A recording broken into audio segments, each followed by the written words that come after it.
Good morning, students. I hope all of you are safe. In the previous lesson, we have studied about the process of ingestion in detail. In that, we have discussed about the types of teeth and tongue. Today's lesson, we will study about the process digestion. So, let's begin the lesson. Digestion. The process of digestion. We know what is digestion. It is the process by which the food materials are converted into its simpler form, that is digestion. Human digestive system and nutrition involve the intake of food by an organism and its utilization for energy. We know this is a vital process which helps living beings to obtain the energy from various sources. The food which we eat undergoes much processing before the nutrient present in them are utilized to generate energy, and this process is known as digestion. So in another words, we can say that during the process of digestion, the complex substances get converted into its simpler form. If we say it about carbohydrate, then it will convert it into the glucose. If we say about the proteins, that will convert into amino acids. About the fats, that will convert into the small globules, fat globules. So in this way, the food materials are converted from its complex form to its simpler form. So we will study about the digestion. You are here seeing the digestive system. So first you must be familiar about the different organs that get involved in the digestive system process. You can see here the mouth, so that we know that the process of digestion starts from the mouth. Here the salivary glands are there that releases its secretion that help in the process of digestion. We will see later. This is the esophagus.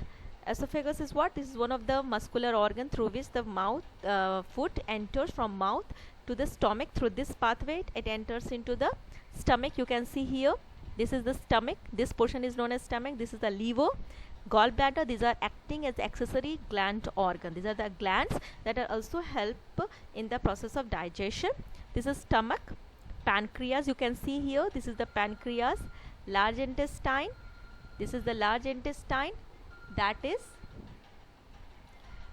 large intestine. You can see here, this is the large intestine, this is the small intestine, rectum and anus. So these are the organs that are involved in the digestive system, and there are some glands like liver, gallbladder, pancreas. These are the different you can see these are the different glands that are present in the digestive system. So first we will see about the alimentary canal.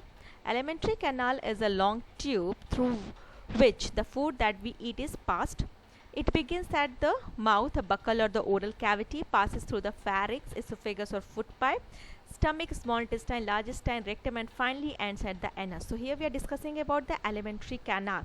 Alimentary canal is what? It is a long tube that starts from the mouth and ends with the anus. It is passing to the different organs that is being involved in between. The food particles gradually get digested as they travel through various compartments of the alimentary canal. Now you can see here, digestive system is divided into two parts, that is the alimentary canal and the digestive glands. Alimentary canal include mouth, buccal cavity, stomach, small intestine, large intestine, rectum, anus. These are the alimentary canal organs, and this is the digestive glands. Salivary gland, gastric gland, liver, pancreas, intestinal gland. These are the glands that are also playing some other function, but some of its functions is also helpful in the process of digestion. And here all alimentary canal, these organs get involved fully in the process of digestive system. So first steps of digestion is what? Mouth. We know the process of the digestion starts with the mouth, so where food enters the digestive system. So in the mouth, food is chewed up. How it will get chewed up? With the help of the teeth. We know there are several types of teeth. Incisors are present that help in chewing it before it moves on to the tongue. And the tongue, what is the function? It moves the food around, mixing it with saliva, and saliva is the secretion that is secreted from the salivary glands that contain the enzymes salivary amylase that helps in the digestion of the carbohydrate. So here we can say the digestion of the carbohydrate starts with the mouth. We know the food starts as generated from the mouth or the oral cavity. What are the different organs that contribute to the digestion process, including teeth, salivary glands and tongue? So saliva, what does it contain? Saliva contain digestive juices that help in the breakdown of the starch into sugar. Saliva is what? It is one of the secretion that gets secreted from the salivary glands. So what is function? It contains some digestive juices that help in the breakdown of the digestion of the starch, that is a complex carbohydrate, into sugar, that is the simple carbohydrate. Not as per simple, but it is the oligosaccharide. What is the another function of the saliva? The saliva makes the food slimy so that it can be easily swallowed. Means saliva is having the secretion, mucus like secretion, so it is making the food slippery so that it can easily pass through the esophagus, it can easily slip through the esophagus and move to the stomach. Now the esophagus, what is this? You can see in the picture, this is the esophagus, that is a muscular tube that connects the pharynx, which is a part of an upper section of the gastrointestinal tract, GI tract, that is another name of the alimentary canal. It supplies swallowed food along with its length through peristaltic movement. Okay, so what is peristaltic movement?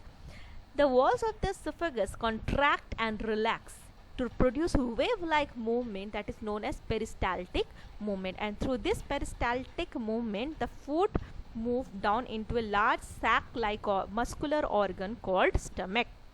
Clear? Thank you.